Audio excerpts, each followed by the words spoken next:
Howdy folks, how are y'all doing? My name is Reese, and oh boy, a lot has happened since my last video on the Bayonetta 3 boycott. I regret that I have this full-time job that I have to work. I don't do YouTube full-time, I wish that I did, because it results in me not being able to respond to things as they happen in a timely manner. I was going to make this video yesterday, but I didn't get home from work. I left at 7 a.m., didn't get home till 8:40 p.m., and then I went to bed. But a lot has happened, and I've got to say, I feel like my last videos aged really, really well. And a lot of you folks were real supportive of it. I feel like most everyone sort of just echoed what I had to say in the comments.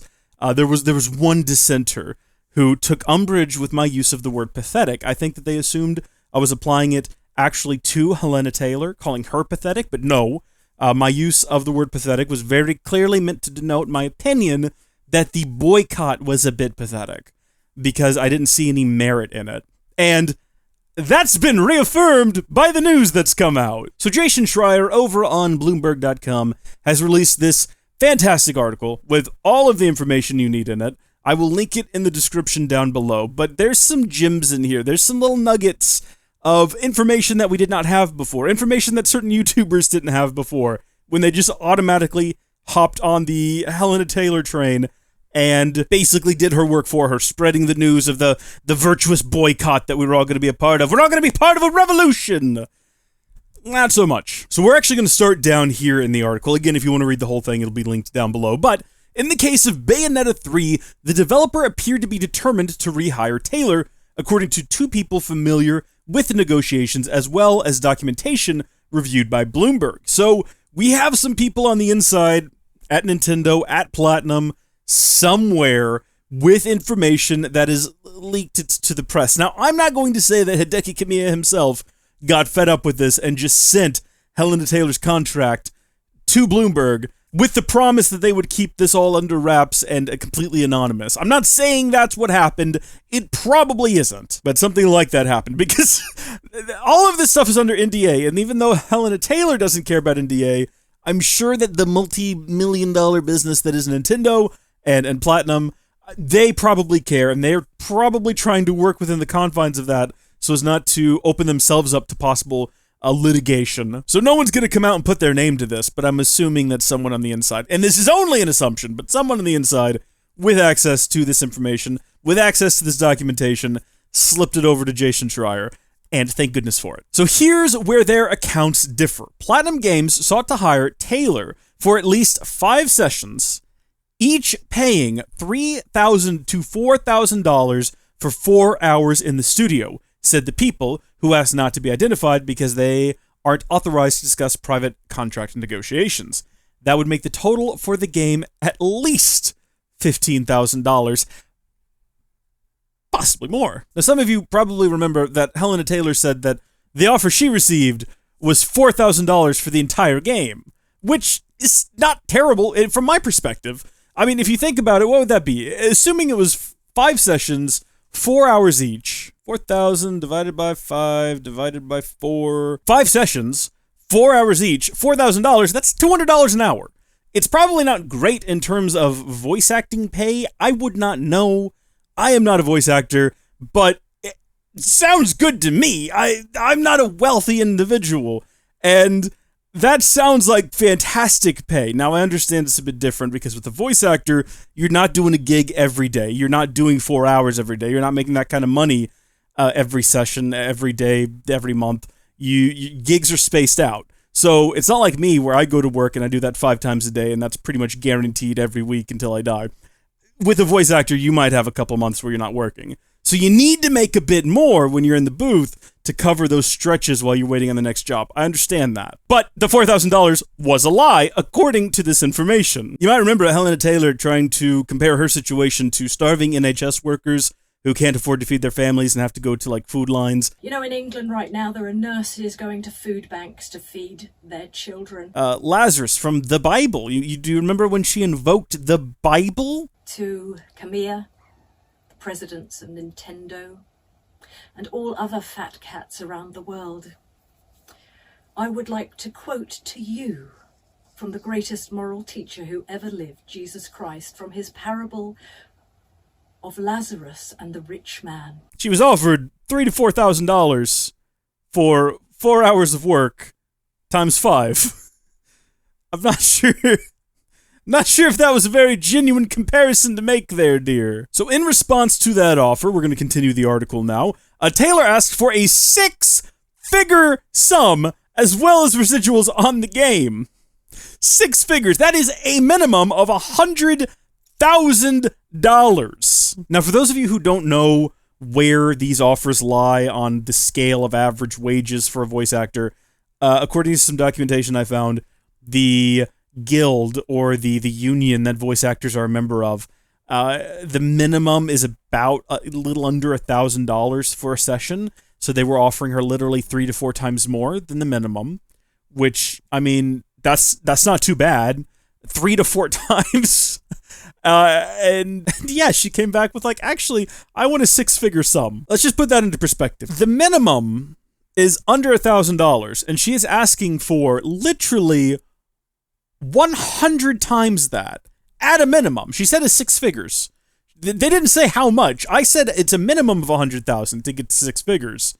She could have been asking for 400,000, 600,000, 800,000, 999,000. We don't know. Platinum declined. Of course they did. It's absurd. And following lengthy negotiations, took auditions for a new actor. Platinum later offered Taylor a cameo in the game for a fee of 1 session, which she turned down, the people said. It really does sound like they did everything they could to get her in, while still paying a reasonable price. Can you imagine being one of the other voice actors in this game, getting paid probably similar to what they were offering her, and then finding out that this diva demanded a 6-figure salary and residuals? You can think that voice actors deserve to be paid more. That's reasonable. Let's say they doubled it, right? Let's say they offered her $30,000 right up, you know? For a lot of people, that's what you're going to make in a year, and she was going to get that over the course of basically 5 days' work. That's a pretty good chunk of money. I don't think that's unreasonable, but she was asking for 6 figures. Even if you think that they deserve to be paid more, at some point you have to ask, is it reasonable to pay that much? In my opinion, if you can find someone else to do the job for less, and they do as good a job, why wouldn't you just do that? I'm not saying that you hire bargain basement voice actors, but what I am saying is, if someone is equally as talented and can do the job, I didn't know there was a different Bayonetta voice actress. I could not tell watching the trailers that someone else was voicing her. If you can find someone who could be Bayonetta as well, in this case, Jennifer Hale, and they will accept the very reasonable offer of, I'm not even sure what they got paid, probably similar to what they were offering Hellena Taylor, why on God's earth would you pay $100,000 to Hellena Taylor when you could pay Jennifer Hale possibly $15,000? You know, I think a lot of people look at this through a lens of emotion, through a lens of heart. Like, no, but she made the character. A lot of people made that character. It was made in the animation, the original design, the coding, the script. The writers made more of that character than anyone else, one might argue. And yes, it's also in the voice acting. Jennifer Hale is doing a fantastic job with the voice acting. So why pay someone $100,000 minimum, could have been more, when you could get someone who can do a similar voice, bring the character to life in a similar way for less than, well, I guess probably a bit more than a tenth. You know, $15,000. You can look at it through a lens of emotion and feeling a connection to the voice actor and all of that. This is a business. And she would have known that she was dealing a business interaction. I think she overplayed her hand. Now, we're going to be fair. We're going to continue to read the article and see what Hellena Taylor had to say about all of this coming to light. So she said in an email, Taylor described this account as an absolute lie and said Platinum was trying to save their ass and the game. She said she stood by everything she said in the video. I would like to put this whole bloody franchise behind me, quite frankly, and get on with my life in the theater. And this is where I turned on her. In my last video, I said that I was empathetic to her, because $4,000 didn't seem like a lot of money, and I respected the fact that she believed she was worth more, held out for more, and that in the end she decided not to do it because she felt like it was an insultingly low offer. And I did. But now I've had more time to think about it, and I've read this now, this response. Here's the thing. you don't have to believe either of them, right? Hideki Kamiya came out and said she was lying. She's come out and said Platinum was lying. Putting it all aside and looking at the things that we know, the things that she said, she created a firestorm on Twitter full of the world's stupidest and most vitriolic people when she called them to boycott this game. She even went so far as to say, if they make a spin-off of this game, you shouldn't buy that either. She went for a fire and flood and fury approach. She didn't just burn the bridge down, she blew it up. And now she says that she just wants to put it behind her and get on with her life in the theater.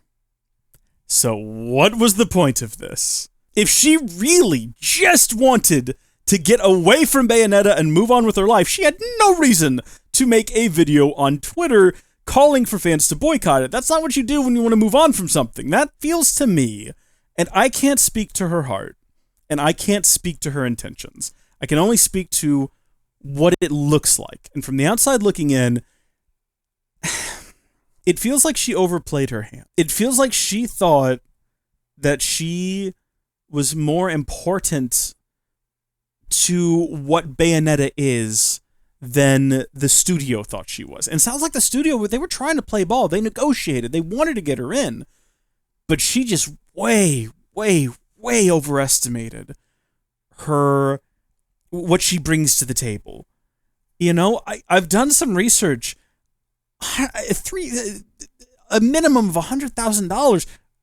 Very few people in voice acting get paid that, particularly in the space of video games. But she believed that she had that value, and she didn't. And I feel like that might have been a bit of a blow to her personally. I don't want to say to her ego, but no one wants to find out that they aren't valued the way that they think that they are, or that they thought that they were. And that can't be good for a person to find out that, oh, they'll just replace me. I imagine that's got to be hard. I think she then went on to find out that the Bayonetta fan base doesn't value her as much as she thought they would. Because she called them all in. And she was, look, I'm going to be honest, she was manipulative. She was. She absolutely was. Drawing comparisons, not outright saying, I am like the poor, starving NHS worker who cannot afford to feed their children. Not saying that, but saying these are other hardships in the world. And also boycott the game because they didn't pay me what I thought they were worth. The connection was drawn in a way that was subtle to tug at your heartstrings. You know, the mentioning of the Bible story of Lazarus, this starving beggar who dies and goes to heaven, and then the rich man dies and goes to hell, and then saying like, those fat cats in Nintendo, subtly causing the audience to view Nintendo as these horrible, evil, rich, greedy. She very intentionally was trying to rally the fan base. For what purpose, I don't know, because she went on to say she just wants to get the whole thing behind her, which is odd. I think she felt a little bitter. She probably felt undervalued. And she thought, maybe she just wanted to watch the whole thing burn and maybe feel a sense of revenge. All I know is that it didn't work, and she knows that now too, because Bayonetta sales soared. This video up on the Spawnwave Plus channel pretty much goes into full detail about how after the news broke and there was this big call to boycott the game, the sales soared. And my opinion on this is that people didn't know Bayonetta 3 was a thing. Vitriolic weirdos on Twitter will shout that I'm not buying the game, and grandstanding YouTubers will make videos about how you shouldn't buy it either. But I don't think that most people look at a voice actor being replaced for someone who will do the work for less and see that as this deal-breaking situation. It's not a deal-breaker for a lot of people. And I think that what actually happened was because all of these YouTubers that people watch and all of these news agencies that people for some reason read were putting out reports about this whole situation, people saw that and realized, oh, there's a new Bayonetta game coming out. I didn't know. There's not a big marketing push behind this game. So what Hellena Taylor actually did was overvalued her ability to rally fans to her cause and undervalued how people say it, and it's true, any publicity is good publicity. As long as you're getting the name out there, people flooded to Amazon and they pre-ordered Bayonetta 3, not to spite her, not in an anger or retaliation against her, but just because, oh, Bayonetta's coming out. I'll go ahead and pre-order that. It's a sad situation. It really is. I feel less sorry for her now, though. I did feel sorry for her at first, and I empathized with her, but I keep going back to specifically the way that she said, let me find it. They'll probably try and do a spin-off with Jan. Don't buy that either. There's a bitterness to that I cannot empathize with anymore. A lot of people work on these games. And a lot of people, I mean, I don't know if she has insider information about a spin-off possibly being made, and that was also an NDA breaking moment there. But a lot of people work on these games. Other very talented voice actors work on these games. Graphics artists work on these games. Designers, programmers, musicians, writers. A lot of people work on these games, and because she couldn't get what she believed herself to be worth, she wants to burn the whole thing down, and that feels very selfish to me. I talked about last time, when this news first broke, I was worried that it was going to be something worse. I thought that we were going to have an incident of people at the top being in some way, we'll use the word abusive, and that had me worried.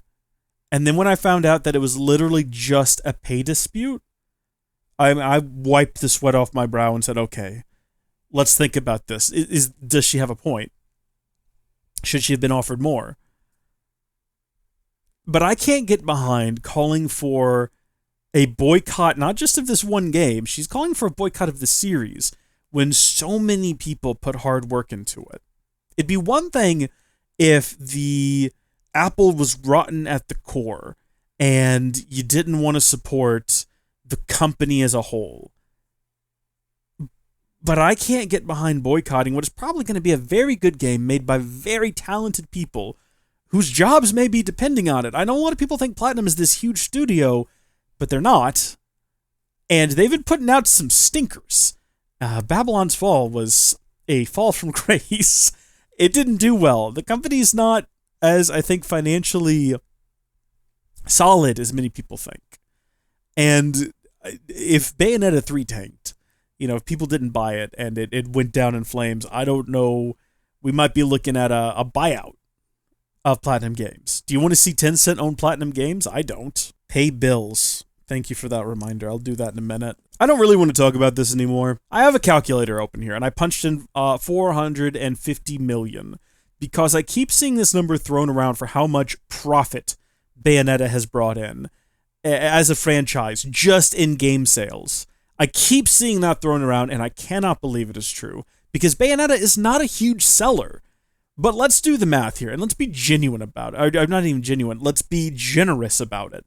450 million. We're going to go over here, we're going to divide by 60. So we're going to assume that every copy of Bayonetta 1 and 2 sold on the PC, the Wii U, the Switch, the 360, the PS3, all of them sold at a full retail $60. That's not the case.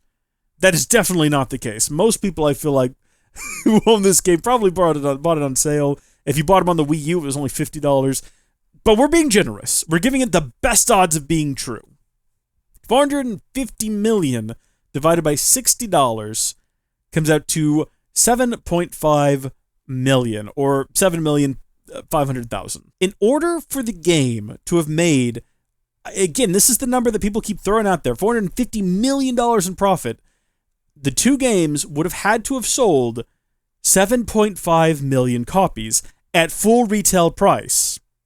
And I don't think they have. Based on the numbers I've been able to find for the sales data, it's kind of inconclusive. They're a little bit all over the place, and a lot of the numbers are outdated. But I don't think it's sold 7,500,000, especially when you remember the Bayonetta 1 and 2 sell together on, I believe, the Wii U and the Switch. At least the copy I got did. They were 2 in 1. I don't think so.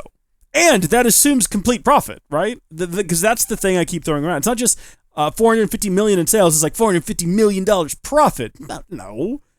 There's cost in the game. You gotta stamp that disc. You got to manufacture those cartridges. You got to put them in the boxes, ship them to stores. Retail stores get a cut. Not a big one, mind you, but they do get a cut. So I just don't think it's possible that that's how much profit this series has made. Granted, that's not really relevant to the discussion. It's just something I wanted to not even bust, because I can't actually find sales information about the game. I just be dubious when you hear that number thrown around, because I've seen a lot of people throw that number around and then say, see, and they couldn't pay Hellena Taylor a little bit.